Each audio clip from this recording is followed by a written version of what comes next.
Good morning. Welcome back to my channel.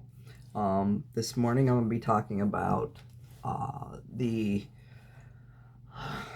protein drinks that I have that I take every morning. And you're going to get a bit of an update on the progress of my bariatric surgery. As you can see, if you compare to the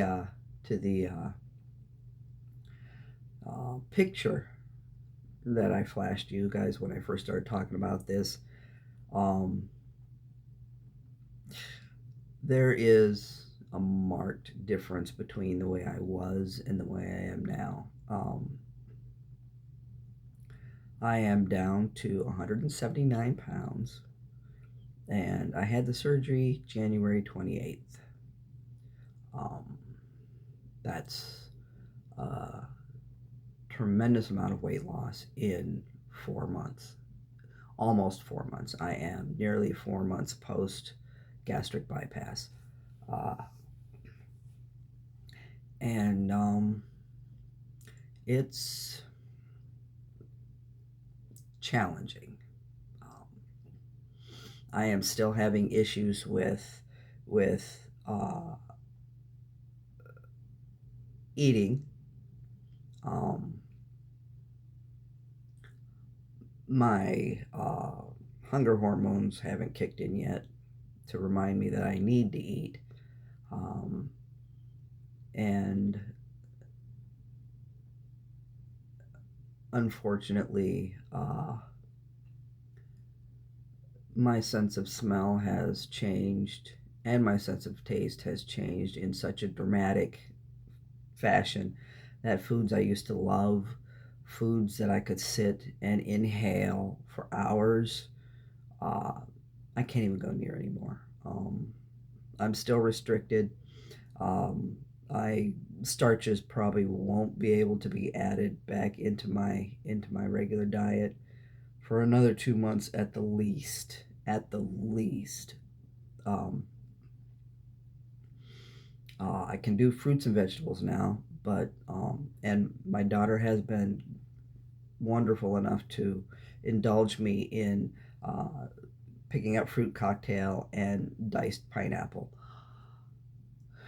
And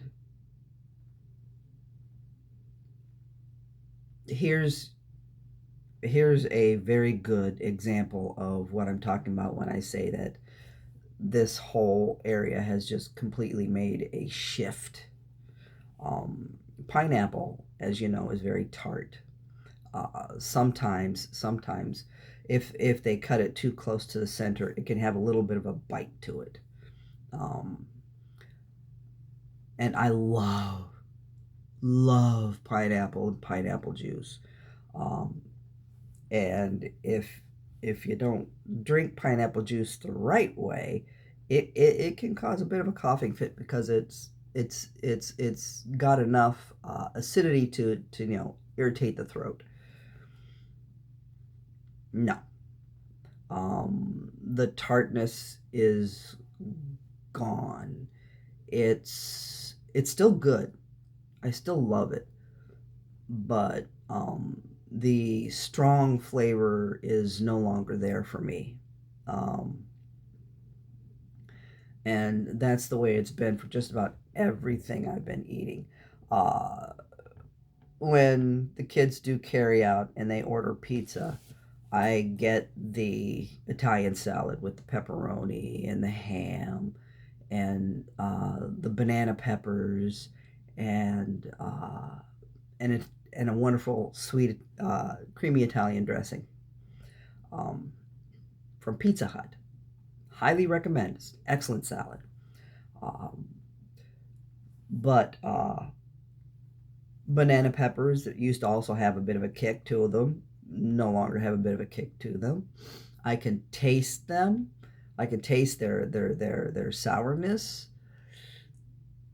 but it's not as strong as it used to be. That's the shift that my taste buds, for lack of a better term, and my olfactory senses have taken since the surgery. The the people who are guiding me through this, who are there for me 24/7 if I need help, um, want to say it's the anesthesia, but I don't think so. I'm also having a whole lot of trouble since my stomach has been reduced greatly in size. I am having a whole lot of trouble being able to you can't eat the way you used to. You can't take huge mouthfuls and swallow and then drink something after that. Um, that pouch that you have after gastric bypass will tell you immediately that no, you're putting too much in. I'm going to send it right back up. There's been twice since I've started doing this that I've wanted to hurl. It's a painful, agonizing process, because you can't hurl. You can start the gagging thing, the gagging reflex that will bring it up, but it won't come up. So you're going to sit there drooling into whatever it is you're drooling into, whatever receptacle you've grabbed to hurl into. You're going to sit there drooling into it while your body's saying, I want to give it back, but I can't.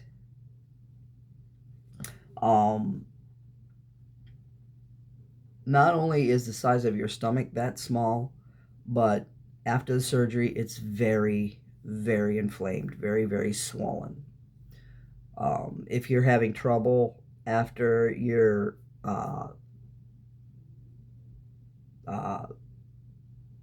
prescription for Prilosec has gone out, omeprazole, I think is how you pronounce it. I used to do the Nexium because I have a history of ulcers. So if that runs out, and it's a fairly high dose, it's not the little 10 milligrams that you get over the counter. It's a fairly high 50 milligrams. That's to keep your stomach acids at a minimum so that you don't damage the sutures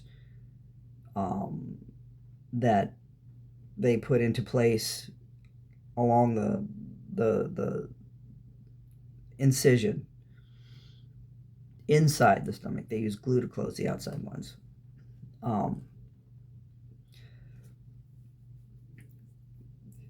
Because your stomach, the rest of your stomach is still in there. It has to be to connect to that pouch, to the digestive juices that will break down the food so it can be passed through the rest of your intestines and stuff for maximum absorption.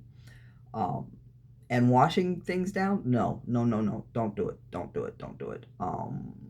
It is recommended that you wait 30 minutes after you eat to take a drink, which sucks, or you wait 30 minutes after you drink something before you eat, because the fluid will pass through you faster than the food will. And if you drink something right after you've eaten, the fluid will take the food with it, and you will not be able to gain any sort of ingredients or any sort of protein or any sort of nutritional value from the food, because it'll go through the everything whole, or relatively whole, depending on how well you've chewed it up. And it's the reverse is true. If you've drunk something, that fluid's moving through your system, and if you eat something right after, the fluid will still carry that through your system before it's even had a chance to be absorbed and broken down and mined for minerals and vitamins and everything you need to survive. So, but yeah, that's I'm still having issues with food. I'm hoping it changes, but somehow I don't think it will. It might factor in with my age. I am, after all, 62 years old, and 62 is rather adventurous to be going into something like this. But considering, and you know my history, I've already explained it, considering how I lost most of my family because of this issue, and I don't want to do that to my kids. I still want to be around for a long enough time so that so that Tim will finally have a chance to retire if he doesn't, strike it rich in some miracle. So Tim will be able to retire without worrying about having to work extra hard, extra long, in order to make sure that they get to keep the house, to make sure they get to upgrade the house like they want to make sure they get to fix and repair everything that's wrong with it. It's it was built in 1900, and it looks like from the outside, because it's white with black shutters, big square. It's a big house, big house. Um, um, it looks like a Gothic farmhouse. I love it. I think it's fabulous. Huge inside and out, and they did well. They did well. They searched for a house with partially with me in mind, um, and I'm flattered. They were very eager to find something that I would have my own space, and I appreciate that. So, anywho, today's sermon is about Premier Protein. These are the only shakes that I will drink. The only shakes I prefer to drink. I won't say they're only ones that I will drink, because unfortunately I still have a lot of the Orgain to get through. And in drinking the Premier Protein and then drinking the Orgain, the comparisons are vast. The differences are vast. For one thing, Orgain has 20 grams of plant protein. The Premier Protein has a minimum of 30 grams of protein. They have an extra 10 grams of protein that you need if you're going to do a high protein, low carb diet. I suggest no carb. Here, we'll do a discussion of the difference between carbs right now. There are simple carbs. Those are your simple sugars, your cookies, your candy, your cake, the stuff that will give you a quick zip of energy, but if you eat too much of it and your body can't use it, your insulin will store it away in your fat pockets, in your fat cells. Point blank, period. That's how the body works. Whatever it can't use, it will store for later, because your body is always in a mode of survival. And when it comes to storing away energy for later, especially for you people who exercise religiously, jog like 15 miles a day, do marathons and all that stuff, that stored energy will come out, and insulin will use it to keep you going. It will keep your cells going, it will keep your heart going, it will keep your brain going. That's what it's for. Glucose is very, very important. Don't pay any attention to those half-wits on Facebook or those half-wits on YouTube that tell you glucose is unnecessary. It's extremely necessary. It's the only thing that keeps your body going. Without glucose, without that energy, your heart won't be able to pump, your lungs won't be able to breathe, your brain won't be able to function. That's all there is to it.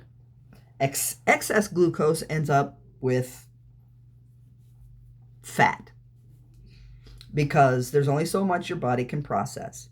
And your insulin is there to process it. And if it can't process it, it'll pack it away for later use. which is excellent, like I said, for those people who exercise religiously, who run, who jog, who keep busy and moving, and that's what that's for. For some of us who are sedentary due to age or disability, or because we're lazy, and I will admit there are times when I'm extremely lazy, it will store it away as fat and it will stay there. Your body will get comfortable with having that extra storage, energy storage. It will get so comfortable with that extra energy storage that when you try to lose it, it's going to say, fuck you. I'm not going anywhere. Your insulin will refuse to pull it out because you keep adding more carbs to the storage bin. So that's why it's very important when you do a high protein, low/no carb diet. You if you're going to ingest carbs, ingest complex carbohydrates, potatoes. Uh, those are the ones that I know. That's the one I know offhand. They're not simple sugars. It's sugar combined with other things that your body will break down more slowly, and it will burn calories while doing it.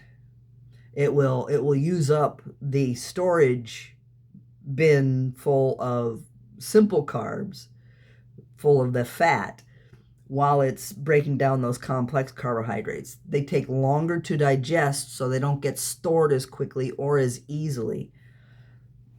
So yeah, if you're going to ingest carbs, if you're going to take in complex carbohydrates. All you punch in complex carbohydrates on Google, and it'll give you a whole list of food that you can have. So yeah, because of my food issues, I've taken to get my 83 grams of 83 grams of protein a day. I've taken to actually drinking a Premier protein shake in the morning, and then adding a protein water to that for another 15 to 20 grams, and that gets me more than halfway there in the morning, more than halfway there.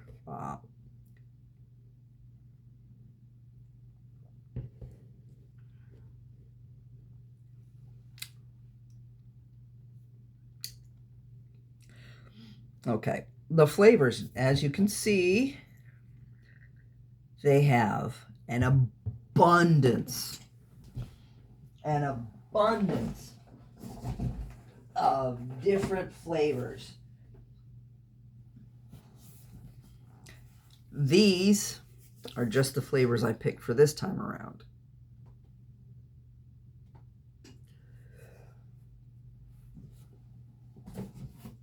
It is, oops, I keep doing that. It is a delicious, delicious way to get the carbs you need, or get the protein you need. Sorry, carbs on the brain. To get the protein you need while maintaining your healthy lifestyle. I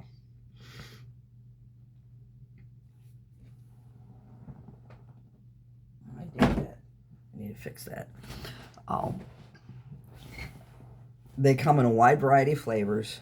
They're about as expensive as Slim Fast, but the flavors are better. They're not quite as harsh. There are a lot of companies out there who make these kinds of drinks who use stevia as their sugar substitute. And that's fine. But for a lot of us, that artificial sweetener tends to burn when it goes down. It's obnoxiously harsh, and it makes you not want to drink because it's a burn. When I was using the Slim Fast high high protein drinks, I bought their strawberry and their vanilla, and they burned going down. I couldn't understand why, but then when Margie bought some of her shakes, uh, and she bought some that had stevia in them, and it burned going down, I found out that I'm not the only one that feels that. It is an obnoxiously harsh burn when it goes down. Stevia is not pleasant. If you're gonna subscribe to high protein, low carb, and you're gonna do the shakes, make sure you check to see that it has sucralose. Sucralose is a little sweeter. There's always a trade-off. Sucralose is a little sweeter, but it's kinder. It's a kinder sweetener. Um, we use sucralose in my grandson's Kool-Aid to keep his sugar intake down as well, to keep his carb intake down as well. Because as we know, not only is there a laziness factor to being overweight, there's often a hereditary factor, and a lot of my family and a lot of my husband's family were um, heavy. So she comes by her heaviness honestly, and I'm pretty sure Tim does too. Um, but they buy the sucralose to keep Munchie from um, becoming a potato. Not that he sits still long enough for that, but he's a good kid. He's a real good kid. Anywho, I'm at the point now where I can have a minimal amount of sugar. 3 grams is nothing. Most of the flavored uh, protein drinks will have a minor amount of sugar, but it's not sugar. Give me a second. Blind as a bat these days. It's not. It's not. It's not. What kind of is it? Uh,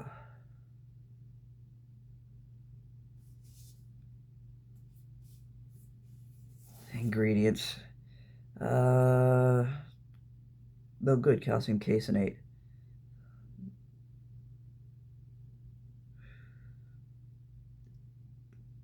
It contains less than 1% of sugar, sunflower oil, or soybean oil. So it's high, high in the vitamins.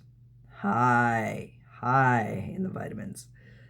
Um, it is the best choice, as far as I'm concerned, for protein shakes because the flavor is not in your face, harsh, nor does it taste like cardboard.